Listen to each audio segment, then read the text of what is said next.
अस्सलाम वालेकुम dear viewers, आप सब कैसे हैं? डियर व्यूअर्स, आज हम बात करते हैं विडाल टेस्ट के ऊपर कि विडाल टेस्ट क्या है, किस पर्पस के लिए परफॉर्म किया जाता है, और इससे भी ज़रूरी है कि विडाल टेस्ट परफॉर्म करने के जो मेथड्स हैं, जो तरीके हैं, आज इसको हमने भी पढ़ना है और ये बहुत ज़्यादा इम्पोर्टेंट है, इसको आज आप सीखें।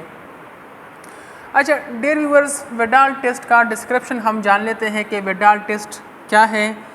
विडाल टेस्ट जो है ना, एक सीरोलॉजिकल टेस्ट है, सीरम से लगाया जाता है या प्लाज्मा से लगाया जाता है ये टेस्ट। और इस टेस्ट को हम परफॉर्म क्यों करते हैं? इसी टेस्ट के ज़रिए हम डायग्नोसिस करते हैं, तशख़ीस करते हैं, मालूम करते हैं टाइफाइड फ़ीवर को। ठीक है, टाइफाइड एक ख़ास किस्म का बुखार है जो ये बैक्टीरिया की वजह से होता है, और उस बैक्टीरिया, उस जरासीम का नाम है साल्मोनेला टाइपी और साल्मोनेला पेराटाइपी। इन दो बैक्टीरियाज़ की वजह से, इन दो जरासीमों की वजह से हमें जो बीमारी होती है उसको हम कहते हैं टाइफाइड फ़ीवर। तो टाइफाइड फ़ीवर को डायग्नोस करने के लिए हम कौन सा टेस्ट परफॉर्म करते हैं? हम विडाल टेस्ट परफॉर्म करते हैं, और इसमें बेसिकली हमने पेशेंट से ब्लड लेना होगा और ब्लड से हमने सीरम निकालना होगा। अब डियर व्यूअर्स, विडाल टेस्ट की अगर हम बात करें तो टेस्ट प्रोसीजर जानने से पहले हम इसके रिएजेंट्स के बारे में जान लेते हैं, जो केमिकल्स हम यूज़ करते हैं इस टेस्ट को परफॉर्म करने के लिए। ठीक है, तो इसके जो रिएजेंट्स आते हैं, जो वायल्स आते हैं, दो रिएजेंट्स आते हैं, बल्कि तीन रिएजेंट्स आते हैं। एक के ऊपर लिखा होता है TO एंटीजन लिखा होता है, बॉटल के ऊपर लिखा होता है TO। दूसरे के ऊपर लिखा होता है TH एंटीजन, इस तरह TH। इसके अलावा जो है ना, साल्मोनेला पेराटाइपी के लिए भी रिएजेंट्स आते हैं, लेकिन वो हमने यहाँ पर डिस्कस नहीं कर रहे। हमने साल्मोनेला टाइपी के ऊपर बात करना है, और स्पेशली विडाल टेस्ट में जो कॉमनली रिएजेंट्स यूज़ होते हैं इसको हमने पढ़ना है। अच्छा, तो विडाल किट्स जो होता है, जो रिएजेंट्स होते हैं, जो केमिकल्स आते हैं, दो बॉटल्स होते हैं, एक के ऊपर लिखा होता है TO, दूसरे के ऊपर लिखा होता है TH। आप लोगों ने देखा होगा। अब ये TO क्या चीज़ है और TH क्या चीज़ है? TO जो है ना, ये एक्चुअली सोमेटिक एंटीजन है, या सिल्वाल एंटीजन भी हम इसको कह सकते हैं। सोमेटिक एंटीजन या सिल्वाल एंटीजन ये कहाँ पर होता है? ये वो एंटीजन्स होते हैं, वो प्रोटीन्स होते हैं जो साल्मोनेला टाइपी बैक्टीरिया के सिल्वाल के ऊपर होते हैं।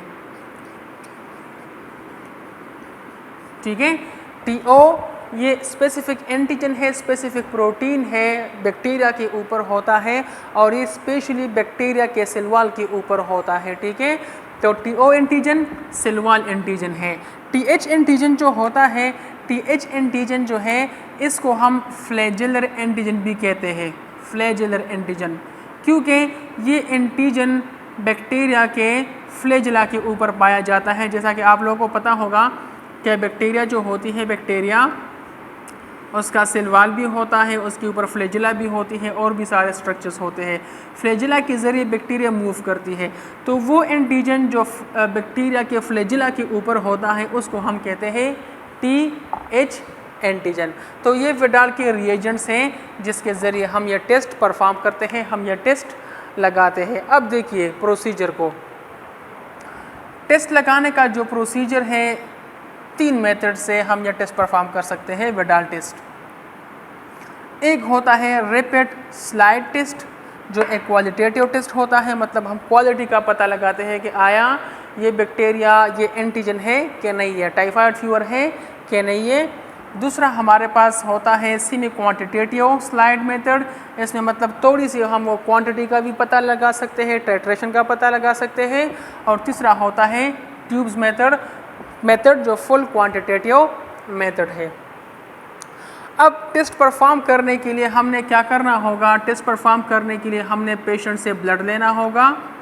ठीक है, ब्लड को हमने क्लॉट करना होगा, या ब्लड को हम जो है जेल ट्यूब में भी ले सकते हैं। जेल ट्यूब वो ट्यूब है जिसमें ब्लड क्लॉट होता है। क्लॉट होने के बाद हमने ब्लड को सेंट्रीफ्यूज करना होगा। और सेंट्रीफ्यूज करने के बाद हमारे पास निकल आएगा सीरम। इसी सीरम से हमने टेस्ट लगाना होगा। अब देखिए टेस्ट हम किस तरह लगाते हैं, दोबारा मैं आपको ये एक्सप्लेन करता हूँ। विडाल टेस्ट लगाने के लिए हमने पेशेंट से ब्लड लेना होगा, ब्लड को हमने जेल ट्यूब में डालना होगा या इसको क्लॉट करके हमने उससे प्योर सीरम निकालना होगा। सबसे पहले हम पढ़ते हैं रैपिड स्लाइड टेस्ट मेथड को पढ़ते हैं, जो एक क्वालिटेटिव टेस्ट है। अब देखिए आपने ये पिक्चर में आपको नज़र आ रहा है, ये प्लेट्स होता है जिसके ऊपर हम ये टेस्ट लगाते हैं, ठीक है। इस प्लेट के ऊपर हम टेस्ट लगाते हैं। तो प्लेट के ऊपर जो है ना एक पोर्शन होता है पॉजिटिव कंट्रोल का, मतलब ये कि ये वो सोल्यूशन होता है या वो रिएजेंट होता है जो पॉजिटिव होता है, ठीक है। और हम टेस्ट की परफॉर्मेंस के लिए अप्लाई करते हैं, लगाते हैं ये टेस्ट, ताकि हमें पता चल जाए, रिज़ल्ट का भी पता हमें चल जाए, साथ में हमें किट का भी पता चल जाए कि आया किट के अंदर केमिकल के अंदर कोई मसला तो नहीं है। ऐसा ना हो कि हमारे TH एंटीजेंस जो केमिकल्स है, जो वायल्स है, वो एक्सपायर हुए हो या वो कंटेमिनेट हुए हो। तो पॉजिटिव कंट्रोल के ऊपर हम क्या डालते हैं, वो केमिकल वो लिक्विड डालते हैं जो पॉजिटिव होता है, ठीक है। अब ये पेशेंट का नहीं है। दूसरा हमारे पास होता है जो प्लेट आपको नज़र आ रहा है, हमने नेगेटिव कंट्रोल डालना है। नेगेटिव कंट्रोल में हमने यहाँ पर डालना है नॉर्मल सलाइन। नॉर्मल सलाइन हम डालेंगे, ठीक है। ये हमें नेगेटिव कंट्रोल के बारे में बताएगा। अब आपको आगे समझ में आ जाएगा। अब यहाँ पर हमने क्या डालना है, सबसे पहले हमने पेशेंट से सीरम लिया था, सीरम हमने सेपरेट किया था, तो इसके ऊपर एक ड्रॉप जो है ना हम सीरम डालेंगे पेशेंट का, यहाँ पर भी डालेंगे और यहाँ पर भी हम पेशेंट का सीरम डालेंगे। अब सीरम डालने के बाद यहाँ पर जो आपको नज़र आ रहा है TO केमिकल्स भी हैं और TH एंटीजेंस भी है। तो हमने TO को लेना है, TO को हमने इसके ऊपर डालना है, TO को, ठीक है, इस एंटीजेंस को। और TH एंटीजन लेके TH एंटीजन इसको हमने उठा के इसको हमने TH के ऊपर डालना है, मिक्स करना है। और इसी TH को हमने नेगेटिव कंट्रोल के ऊपर भी डालना है और इसी TH को हमने पॉजिटिव कंट्रोल के ऊपर भी डालना है। अब इसको डालने के बाद हमने इस चारों को जो है ना मिक्स करना होगा प्रॉपरली, और मिक्स करने के बाद जो है ना हमने 2-3 मिनट्स के अंदर अंदर हमने इसको माइक्रोस्कोपिकली देखना होगा कि आया इसके ऊपर कोई क्लम्प, कोई एग्लूटिनेशन बना है कि नहीं है। अब देखिए एग्लूटिनेशन क्यों बनता है, यहाँ पर बैक्टीरिया के एंटीजेंस हैं, तो बैक्टीरिया के एंटीजेंस के ख़िलाफ़ हमारे बॉडी में एंटीबॉडीज़ प्रोड्यूस होते हैं और ये एंटीबॉडीज़ जो है ना इसी बैक्टीरिया के एंटीजेंस के साथ फाइट करता है और इसको किल करने की, एलिमिनेट करने की कोशिश करता है। तो जिस बंदे को भी टाइफाइड बुखार हुआ होगा तो उसके ब्लड में, उसके प्लाज्मा में एंटीबॉडीज़ ज़रूर होंगे। अब देखिए हमने यहाँ पर जो है ना केमिकल्स डाले हैं, पॉजिटिव कंट्रोल के ऊपर ज़रूर एग्लूटिनेशन बन जाएगा, मतलब यहाँ पर क्लम्प्स बन जाएगा। क्लम्प्स क्यों बनेगा, क्योंकि एंटीजेंस एंटीबॉडीज़ आपस में रिएक्ट कर रहे हैं पॉजिटिव कंट्रोल के ऊपर। नेगेटिव कंट्रोल के ऊपर क्लैंप नहीं बनेगा, क्योंकि नेगेटिव कंट्रोल के ऊपर हमने क्या डाला था, नॉर्मल सलाइन डाला था। अब नॉर्मल सलाइन के अंदर तो सल्मोनेला टाइफी बैक्टीरिया हो ही नहीं सकती, तो यहाँ पर क्लैंप नहीं बनेगा।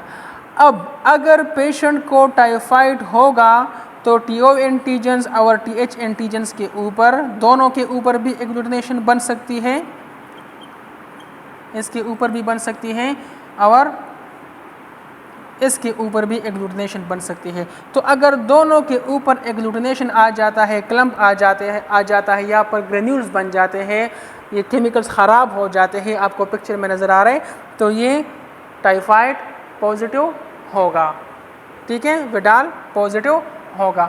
ये था रैपिड टेस्ट क्वालिटेटिव मेथड। अब दूसरे की तरफ आते हैं सेमी क्वांटिटेटिव मेथड। अब सेमी क्वांटिटेटिव मेथड परफॉर्म करने के लिए ये प्लेट आपको पिक्चर में नज़र आ रहे हैं, इसमें इसी तरह 8 रीजन्स होते हैं जिसके ऊपर हमने पेशेंट ब्लड डालना होगा, सीरम डालना होगा और साथ में हमने केमिकल भी डालना होगा। अच्छा, तो देखिए सबसे ऊपर जो है इसको हम मार्क करेंगे TO एंटीजन से और नीचे को हम मार्क करेंगे TH एंटीजन से। ये 4 रीजन्स जो है ये पोर्शन TO एंटीजन के लिए है और ये नीचे 4 ये TH एंटीजन के लिए है।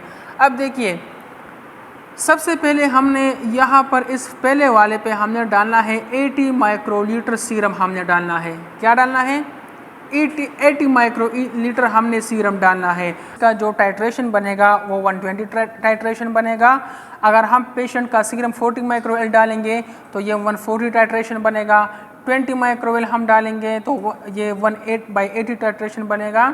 10 माइक्रोवेल से 1/160 टाइट्रेशन बनेगा और 5 माइक्रोवेल सीरम से इतना टाइट्रेशन ये बनेगा। तो हमने यहाँ पर भी इतना, ये जहाँ पर मैंने लिखा है कि यहाँ पर 80 माइक्रोवेल 40 माइक्रोवेल यहाँ पर भी डालना है और TH के ऊपर भी इतना सीरम हमने डालना है।